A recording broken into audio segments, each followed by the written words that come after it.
Hello दोस्तों, आपका हमारे YouTube चैनल पर एक बार फिर से स्वागत है। आज हम आपके लिए लेकर आए हैं एक ऐसी डरावनी कहानी जिसे सुनकर आपकी रूह कांप उठेगी।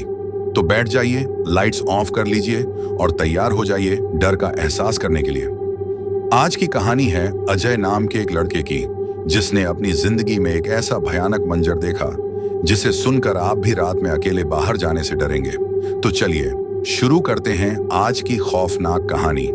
मैं अजय, एक साधारण इंसान जिसे कभी भी भूत प्रेत जैसी चीजों पर यकीन नहीं था। मैं हमेशा से यही मानता आया था कि डर सिर्फ हमारे दिमाग में होता है, असल जिंदगी में नहीं। लेकिन वो एक रात जिसने मेरी पूरी सोच ही बदल दी।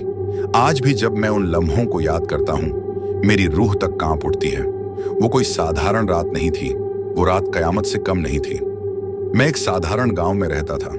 मेरा जीवन भी आम लोगों की तरह ही था। पेशे से मैं एक मेडिकल रिप्रेजेंटेटिव था और रोजाना अलग अलग शहरों और गांवों में दवाइयों की सप्लाई और डॉक्टरों से मिलने जाया करता था। मेरी दिनचर्या काफी व्यस्त रहती थी। सुबह जल्दी उठकर मैं अपने काम में लग जाता, फिर कभी बस से तो कभी अपनी बाइक से दूर दूर के गांवों तक सफर करता था। लेकिन मेरी नौकरी की सबसे बड़ी मुश्किल ये थी कि मुझे कई बार रात में भी सफर करना पड़ता था, क्योंकि मेरी ड्यूटी ऐसी जगहों पर होती थी जहां हर समय बस या गाड़ी उपलब्ध नहीं होती थी। मेरी जिंदगी में सब कुछ सामान्य चल रहा था, लेकिन उस रात जो हुआ उसने मेरे होश उड़ा दिए। उस दिन मेरी ड्यूटी एक सुदूर गांव कालापुर में लगी थी।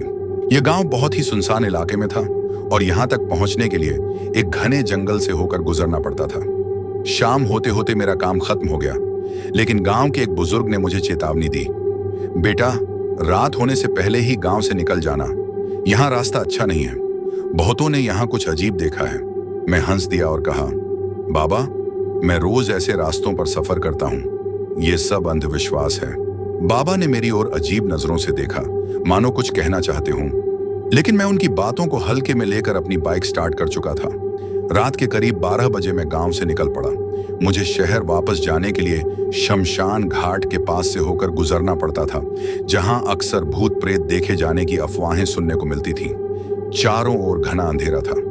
सिर्फ मेरी बाइक की हेडलाइट सामने के रास्ते को रोशन कर रही थी। दूर दूर तक कोई गाड़ी या आदमी नजर नहीं आ रहा था। जैसे जैसे मैं आगे बढ़ा, हवा तेज होती गई। हवा में अजीब सी गंध थी, जैसे सड़े हुए फूलों और मरे हुए जानवरों की बदबू मिली हो। तभी अचानक मेरी बाइक की हेडलाइट झपकने लगी, पहले हल्की, फिर तेज, और फिर बाइक बंद हो गई। मैंने कई बार किक मारी, लेकिन बाइक स्टार्ट ही नहीं हो रही थी।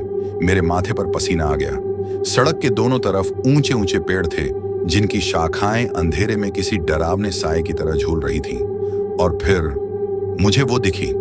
सड़क के किनारे एक काली साड़ी पहने एक बुढ़िया खड़ी थी। उसकी कमर झुकी हुई थी, बाल बिखरे हुए थे और उसके हाथ में एक लंबी लकड़ी थी। लेकिन सबसे भयानक बात यह थी, वो हवा में तैर रही थी। उसके पैरों ने जमीन को छुआ तक नहीं था। मेरा दिल जोरों से धड़कने लगा।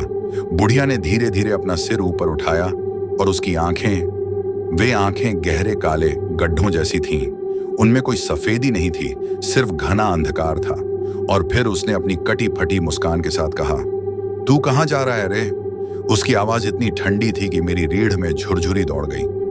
मैंने बाइक स्टार्ट करने की पूरी कोशिश की, लेकिन बाइक जैसे किसी अनदेखी ताकत ने जकड़ रखी हो।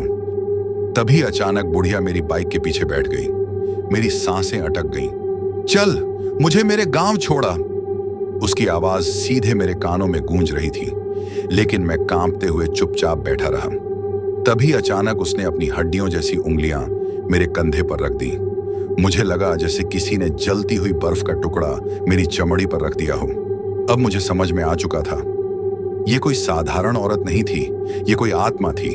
मैंने जोर से जय बजरंग बली चिल्लाया और तभी बाइक जोर की आवाज के साथ स्टार्ट हो गई। मैंने बिना सोचे समझे बाइक को पूरी स्पीड में दौड़ा दिया। बुढ़िया जोर जोर से हंस रही थी। उसकी हंसी मेरे कानों में गूंज रही थी।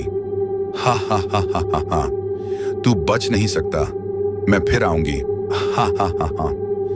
जब मैंने हिम्मत करके पीछे देखा, वो बुढ़िया हवा में उल्टी तैर रही थी और उसकी आंखों से लाल रोशनी निकल रही थी। वो अपने नुकीले दांतों से हंस रही थी और उसके मुंह से काला धुआं निकल रहा था।